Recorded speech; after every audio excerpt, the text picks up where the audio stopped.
On the 24th of April 1980, 8 American servicemen died in the Iranian desert when Operation Eagle Claw collapsed in a fireball at Desert 1. 6 days later, 6 Iranian gunmen seized the Iranian embassy in London. 11 days after Eagle Claw, the men who would become the global gold standard for counterterrorism walked across a Knightsbridge balcony on primetime television, killed 5 hostage-takers and rescued 19 hostages. Inside Fort Bragg, Charlie Beckwith's Delta Force watched. They had built their unit to do exactly this. They had just failed in the desert.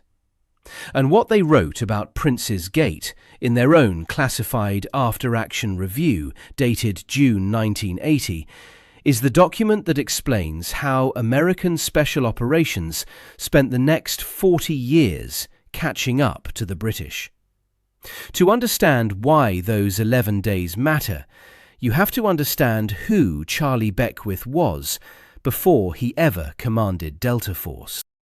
In 1962, the United States Army sent Captain Charles Beckwith to serve as an exchange officer with 22 Special Air Service Regiment. He commanded 3 Troop, A Squadron, a real SAS troop, not an observer's slot, and participated in operations during the Indonesian Confrontation. While on that tour, he contracted leptospirosis and wasn't expected to survive. He did survive. What he brought back from Hereford was something the US Army had never seen formalised. A concept for a counter-terrorist unit built entirely on SAS principles. He wrote the proposal in 1962. The Army rejected it. It took 15 years and a steadily worsening global terrorism picture before the Pentagon finally said yes. In November 1977, 1st Special Forces Operational Detachment-Delta was activated at Fort Bragg. The organisational structure Beckwith had designed mirrored the SAS almost exactly. 3 operating squadrons labelled A, B and C, a rigorous selection process modelled on the SAS's own, and an explicit mandate for hostage rescue that had been central to his original 1962 paper. Delta was, as one institutional history puts it, a philosophical result of Beckwith's exchange tour with the regiment. The SAS model, the SAS structure, the SAS mission set. In November 1979, 2 days before Iranian students stormed the US Embassy in Tehran, Delta Force completed a large-scale validation exercise and was certified fully mission-capable. Within 24 hours of that certification, it was tasked with planning a rescue. 8 months later, Delta Force went to the desert. Operation Eagle Claw launched on the 24th of April 1980. 8 RH-53D Sea Stallion helicopters lifted from the deck of USS Nimitz in the Gulf of Oman, bound for Desert 1, a remote stretch of Iranian desert serving as the mission's staging point, where they would rendezvous with Delta operators and rangers aboard EC-130s and MC-130s out of Masira Island, Oman. 3 of the 8 helicopters never made it. 1 turned back after cockpit indicators warned of an impending rotor blade failure. A second entered a haboob, a desert dust storm, lost visual reference at low altitude and returned to the carrier. A third reached Desert 1, but its hydraulic system was failing. 5 helicopters were operational at the refueling point. The mission's own planning document had set the abort threshold at 6 helicopters minimum, even though the assault itself required only 4. 5 was below threshold. Field commanders, including Beckwith on the ground, recommended abort. President Carter made the final decision. During the withdrawal, an RH-53D conducting a hover taxi maneuver, flying low and slow to reposition, lost orientation in blowing sand and struck an EC-130 loaded with fuel. Both aircraft exploded. 5 U.S. Air Force personnel and 3 U.S. Marines died. 5 helicopters, the wreckage, and 8 American bodies were left in the Iranian desert. The Holloway Commission, a review panel chaired by Admiral James L. Holloway, the retired Chief of Naval Operations, released its findings later that year. 3 systemic deficiencies: mission planning failures, command and control failures, and inter-service operability failures. The Commission also specifically named the ad hoc nature of the task force as a root cause. A unit assembled for a single mission, never rehearsed as a whole, operating across service cultures that had no joint training history. Delta had been built to do the one thing, and the one thing had collapsed on a dusty Iranian road. 6 days after 8 Americans died at Desert One, the siege at Prince's Gate began. These were 2 separate crises on opposite sides of the world, involving different governments, different armed groups, and different operational objectives. The timing isn't causal, but it's inescapable. One unit had just failed at the task, another was about to execute it, and both were being measured against the same standard. Enter a building where hostages are held and get them out alive. At 11:30 in the morning on the 30th of April, 6 armed members of the Democratic Revolutionary Front for the Liberation of Arabistan stormed the Iranian embassy at 16 Prince's Gate, South Kensington. 26 people were taken hostage, 18 of them Iranian embassy staff. The DRFLA's cause was regional autonomy for Khuzestan, the oil-rich province Iran called Arabistan. Their demands? The release of prisoners held in Iranian jails and safe passage out of Britain. B Squadron 22 SAS had literally just taken over as the Special Projects Team, the regiment's designated counter-terrorism standby unit, when the call came in. An ex-D Squadron corporal serving as a Metropolitan Police dog handler, Dusty Gray, secured the scene early and alerted his former regiment through existing contacts. By afternoon, Red Team was moving unseen in vans to Regent's Park Barracks. Blue Team was harder to assemble. Most of those operators were off camp at home when the siege started. Brigadier Peter de la Billière, Director SAS Group and the most senior SAS officer in the chain of command, attended COBR, the Cabinet Office briefing room, throughout the crisis, briefing assembled officials on what the regiment's assault teams were capable of. Lieutenant Colonel Michael Rose, commanding officer of 22 SAS, designed the assault plan. While the Metropolitan Police led the negotiation phase, the SAS built an 8-foot scale model of the building and secured abseil ropes to the roof during the first day. 5 days of negotiation followed. On the 5th, the hostage-takers' patience ran out. Abbas Lavasani, the Iranian embassy's chief press officer, had been shot inside the building by the hostage-takers. His body was produced at the front door at approximately 18:02 on the 5th of May. Cobra wasn't immediately certain a hostage had been killed. Within the hour, it was. Operational control formally transferred from the Metropolitan Police to Lieutenant Colonel Rose at 1907. The assault commenced at 1923. Operation Nimrod deployed B Squadron in 2 assault teams, red and blue, across multiple entry points simultaneously. The characterization of one team at the front and one at the rear oversimplifies the deployment. Both teams operated on both aspects of the building. From the roof, Red Team operators abseiled down the rear face. During the descent, one operator's rope fouled. He was left hanging outside the building as fire erupted below. He survived with burns. The fouled rope and a boot going through a window pane alerted the hostage takers. The element of surprise was partially compromised. The order went out: go, go, go. Blue Team entered on the first floor front balcony via a parapet from the adjacent building. Ground floor entry came through the rear doors and basement. Frame charges, pre-placed explosive breaching devices, opened multiple points simultaneously. Stun grenades followed. The operators were carrying a mix of Heckler & Koch MP5 variants. The regiment had insufficient standard MP5s to arm every man, so the teams went in with a combination of MP5K compact models and suppressed MP5SD variants.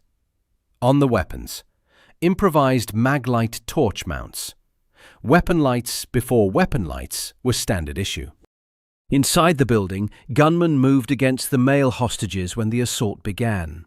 Police Constable Trevor Locke, the Metropolitan Police officer who had been held inside the embassy throughout the siege, tackled the terrorist leader Salim on the staircase. A gunman carrying a Russian assault grenade was clubbed with a rifle stock and shot before he could use it. One hostage was killed by gunmen during the assault. 2 to 3 more hostages were wounded. One SAS operator was wounded. 5 of the 6 hostage takers were killed. The 6th, Fauzi Najad, was identified in the embassy garden and taken alive. He later received a 30-year prison sentence. 19 hostages were rescued. How long did the assault take? Authoritative sources, including the National Army Museum, record approximately 17 minutes from the initial breach to all clear. Some widely repeated accounts cite 11 minutes, likely measuring only the main assault phase, from the first simultaneous entry to the last room cleared. The discrepancy matters less than what either number represents. One of the most precisely executed direct-action hostage rescues ever conducted, broadcast live on BBC television, watched by crowds on Prince's Gate and by anyone with access to a television set, including at Fort Bragg the people who had built a unit to do exactly this. Here is where the evidence requires transparency. The premise embedded in this script's title, that a formal, discreetly titled Delta Force after-action review of Operation Nimrod was completed in June 1980 and has been declassified, hasn't been confirmed in any FOIA release, National Security Archive dataset, or verifiable named secondary source. The document, if it exists in that precise form, remains classified, or was never formally titled the way the script's framing implies. What is confirmed is this: by June 1980, the institutional machinery of American Special Operations was explicitly studying what had gone wrong and what needed to change. On the 10th of June 1980, 6 weeks after Desert One, 5 weeks after Prince's Gate, a Pentagon panel met with CIA leadership at Langley. The panel was chaired by Admiral Holloway himself. The Memorandum for the Record, dated June 12, 1980, now available through the State Department's Foreign Relations series, records the panel's stated objective: recommend to the Joint Chiefs an organisation and procedure for dealing with this type of thing in the future. The subject line still carries a classified portion marking. Whatever the panel was examining in that room, the meeting was real, the review was real, the institutional urgency was real. From named secondary sources, corroborated accounts from officers in and around both units during this period, not from a confirmed declassified Delta document.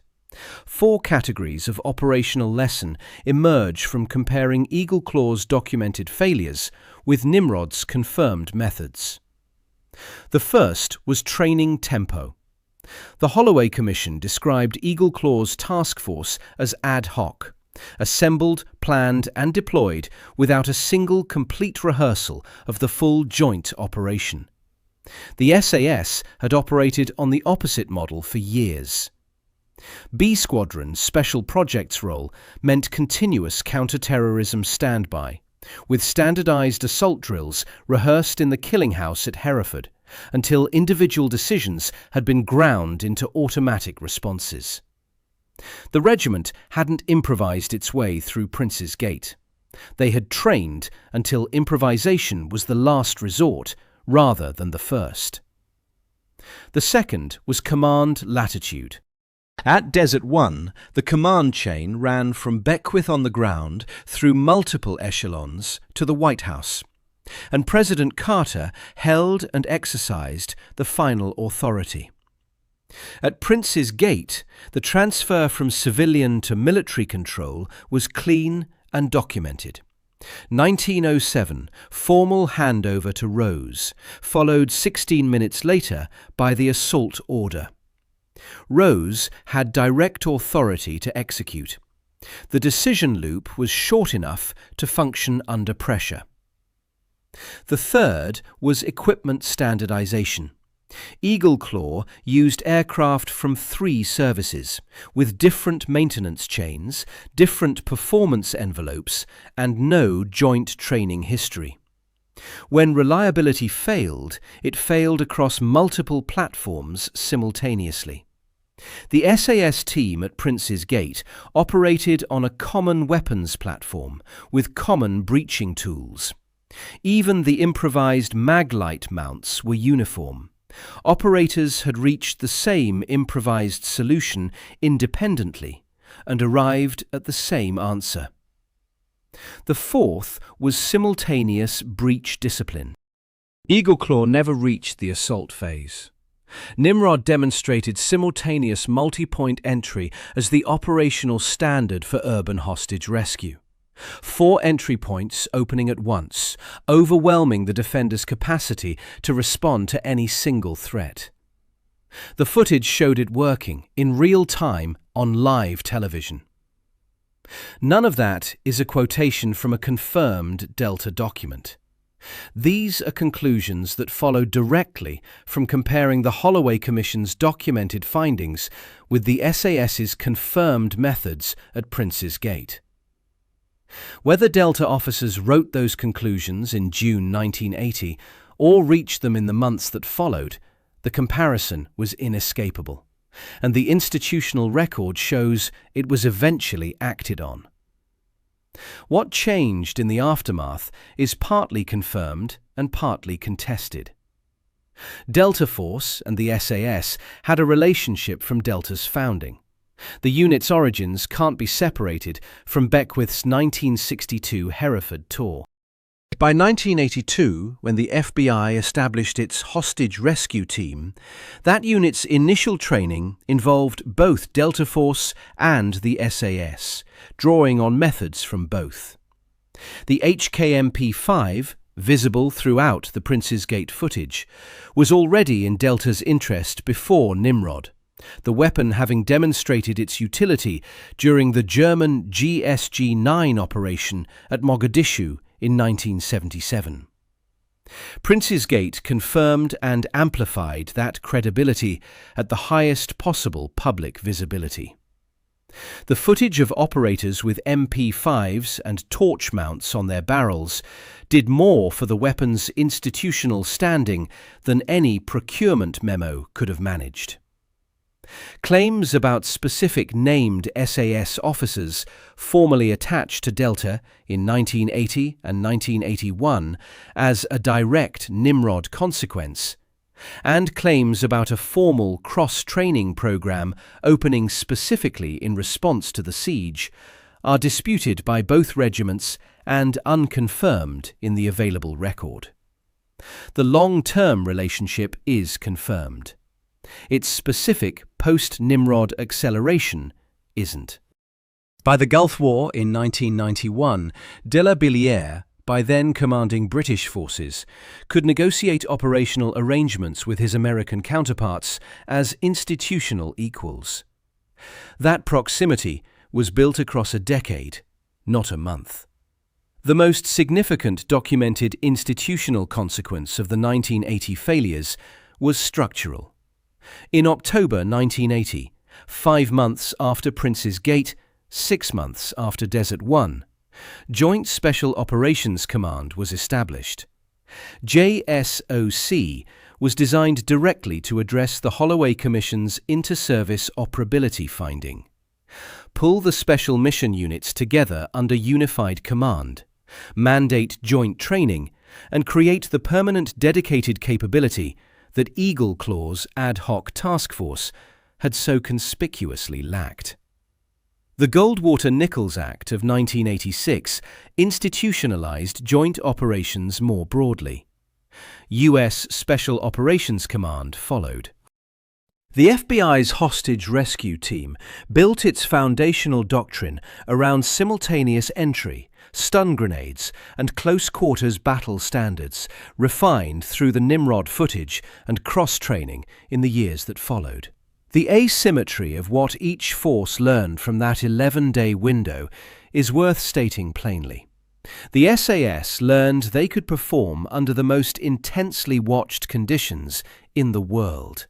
The pressure of live television, the fire, the fouled rope, the partially compromised surprise, and the assault still worked.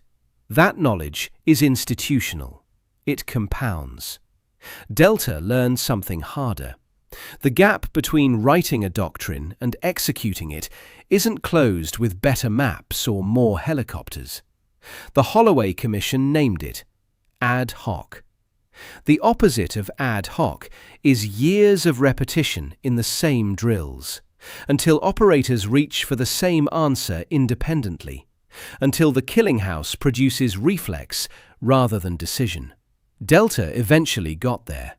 JSOC got there.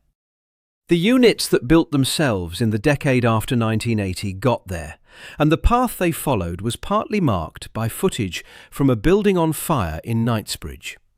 Prince's Gate didn't make the SAS the best counter-terrorist unit in the world. The world had no rankings in 1980. What it did was give the people who would write those rankings at Fort Bragg, at Quantico, at Saint-Astier, a single televised reference point for what a working hostage rescue looked like. 46 years later, every Tier 1 unit on Earth still trains against the 11 minutes of footage from a Knightsbridge balcony. Subscribe for more stories like this.